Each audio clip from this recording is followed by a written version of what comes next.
There sure is a lot of attention surrounding this one particular guy.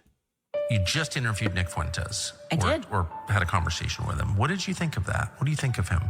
That's the question that many people have regarding Donald J. Trump, that now finally gave his 2 cents on the MAGA Civil War, as a lot of America First, America MAGA original people are responding with this meme. Just when I thought I was out, they pulled me back in. As Donald Trump has officially said, hey, if people want to interview someone, platform someone, let them interview and platform whoever they want, to the dismay of Mark Levin and Ben Shapiro, that probably had a panic attack from Donald Trump's response that is definitely ruffling a lot of the censorship first establishment neocon chicken hawk right that now is up in arms and really isn't happy about what a lot of people have described as a major loss in the MAGA Civil War. As we have some very interesting comments from Laura Loomer about this. We have some very interesting comments from Nick Fuentes. Of course, I'll tell you what's kind of happening here behind the scenes here. And it's a lot more simpler than a lot of people kind of understand it to be. Now, there is this kind of internal right-wing kind of conflict, but I'll tell you how it psychologically was built up, where it's at right now, and probably where it's going from here. And if you appreciate these types of videos, subscribe, click the notification button, as, of course, a lot of prominent right-wingers are celebrating this with satirical fake AI videos like this. Now, this photo of Mark Levin not looking so happy. The caption here reads satirically, when Trump refuses to disavow Tucker Carlson and Nick Fuentes, as he was asked a very pointed question just a few hours ago.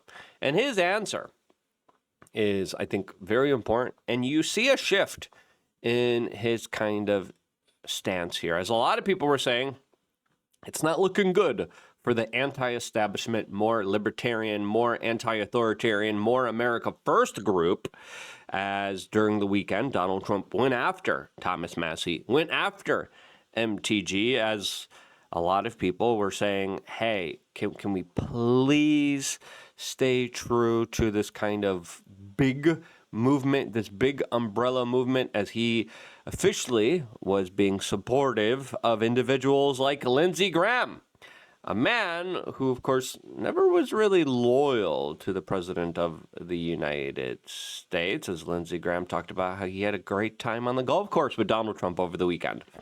Trump and I, we've had a hell of a journey. I hate it being this way. Oh, my God, I hate it. From my point of view, he's been a consequential president. But today, first thing you'll see, all I can say is count me out. Enough is enough.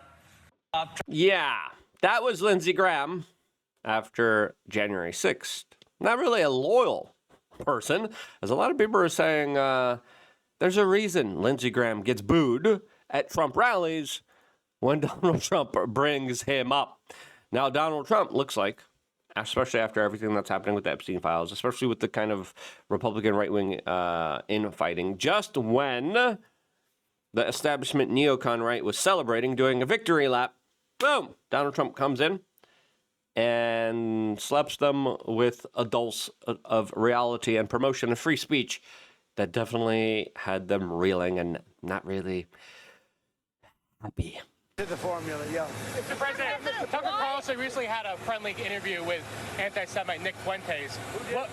Tucker Carlson, what role do you think Tucker Carlson should play in the Republican Party and the conservative movement going forward? What role should Tucker Carlson play in the future of the kind of Republican Party? Now, Tucker Carlson is one of the most biggest, important voices in all of America, if not the world. There's a reason he dominated and had the #1 news show.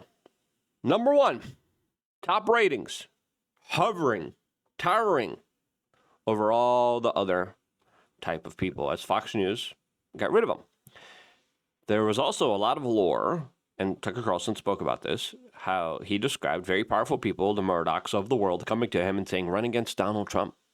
in this last election cycle in 2024. He, of course, refused to do so. Now, there's been a very interesting relationship between Tucker and Donald Trump. Obviously, the two talk to each other. Tucker's family is working for Donald Trump inside of the White House, inside of the Trump administration.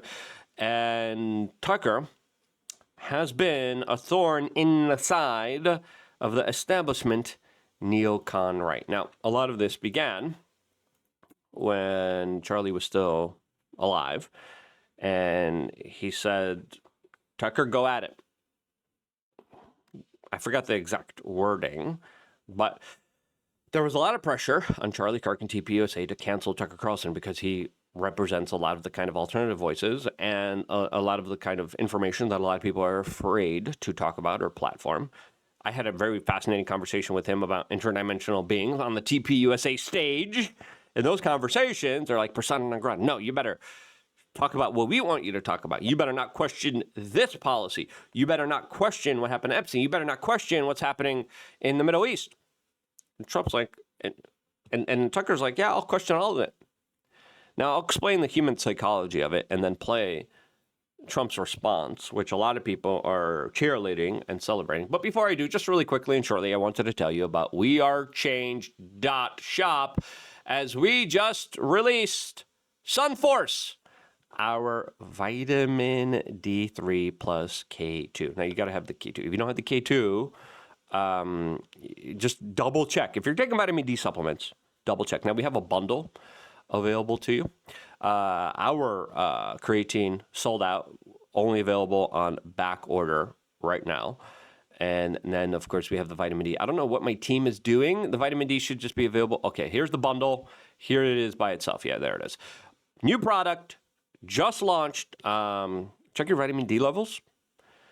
Doctors have been lowering the standards of where your vitamin D levels should be at. My family just got tested, and they were like, "Oh yeah, we're at 30." And I'm like, "What?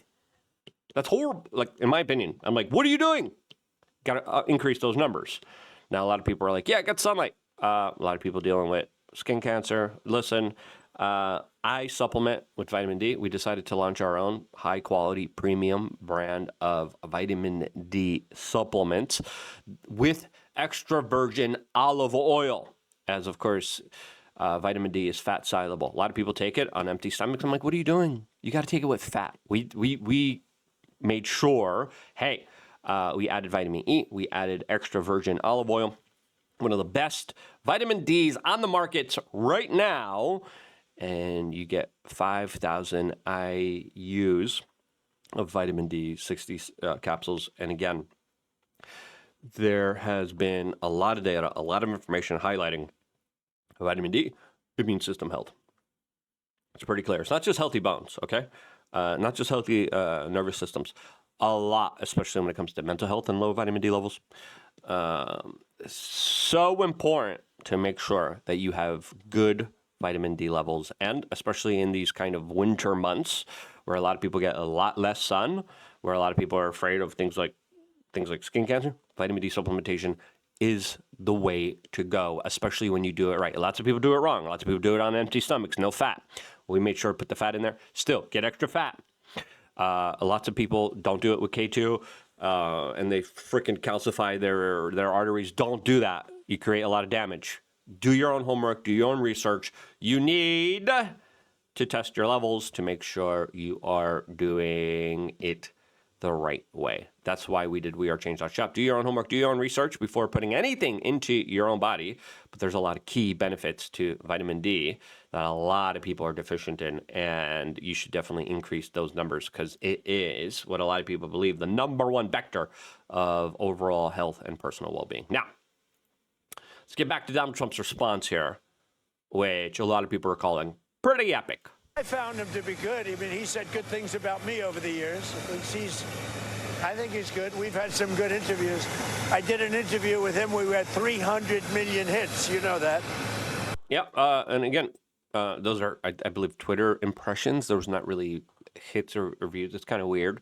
But regardless of that, when it comes to views, when it comes to attention, when it comes to pushing the Overton window, having really interesting, fascinating conversations, going to places that a lot of people are afraid to go to. Tucker Carlson's the number one go-to guy, right?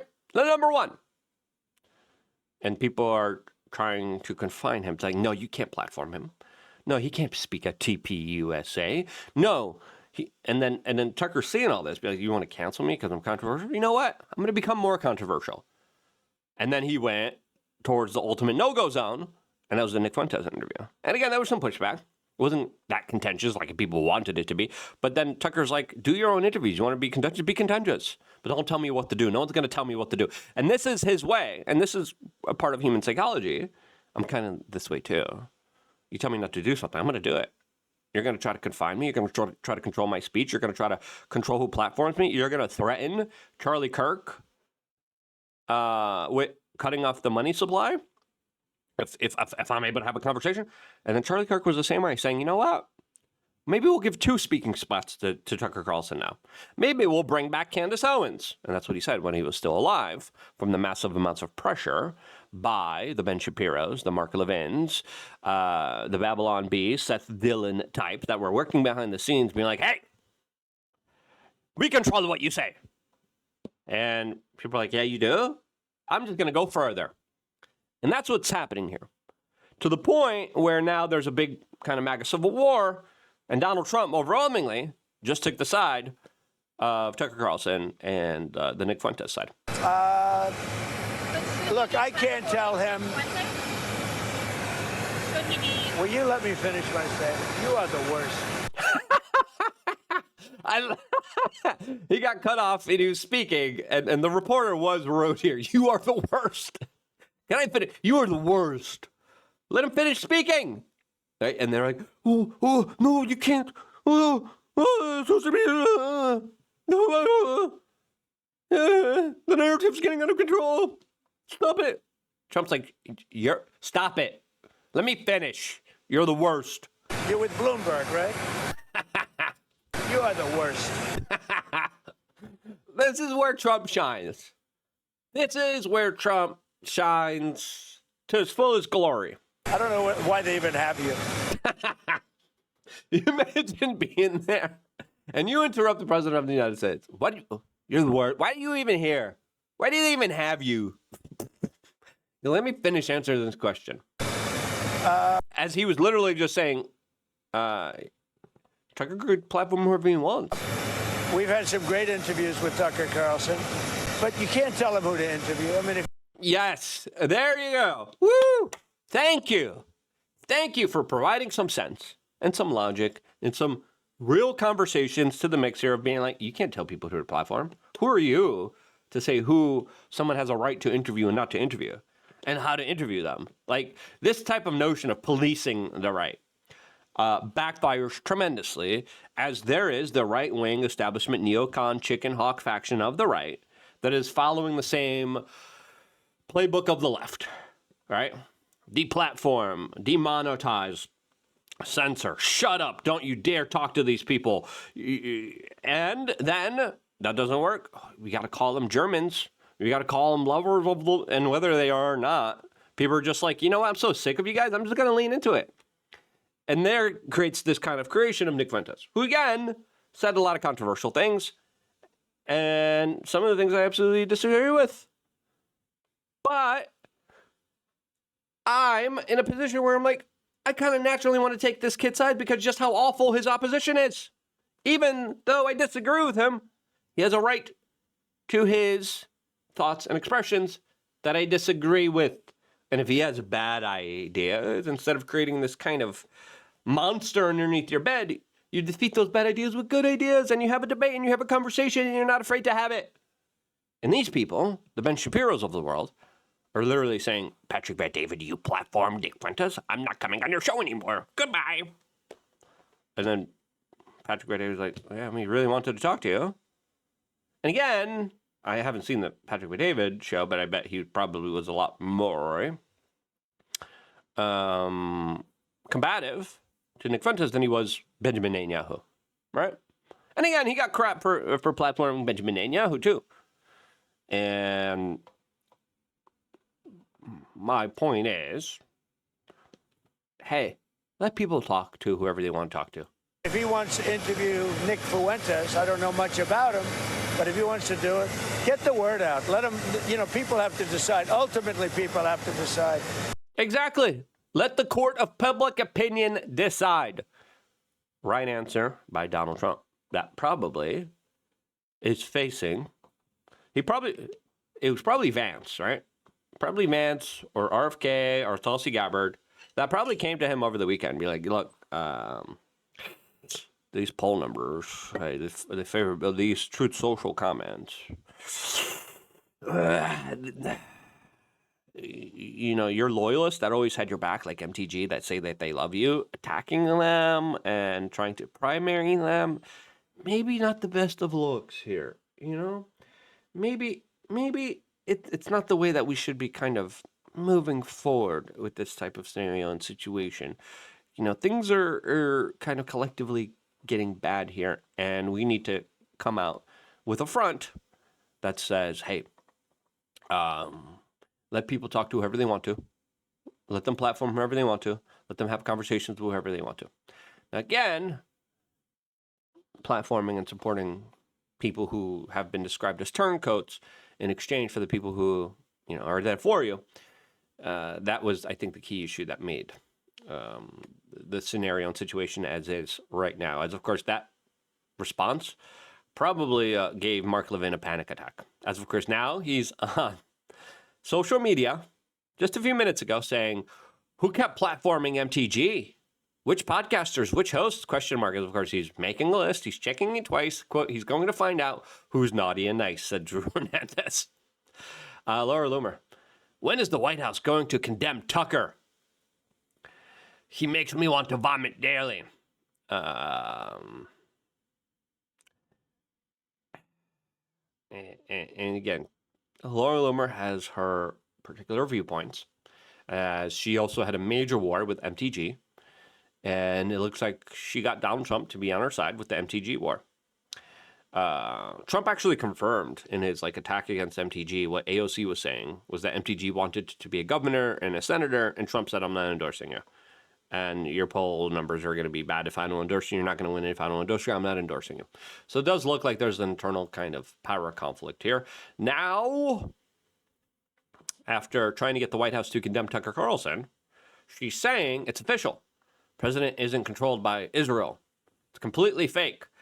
As she talks about this particular, that's her kind of interview here, as people are saying, this is kind of a weird response here. But overall, I think it's pretty clear here.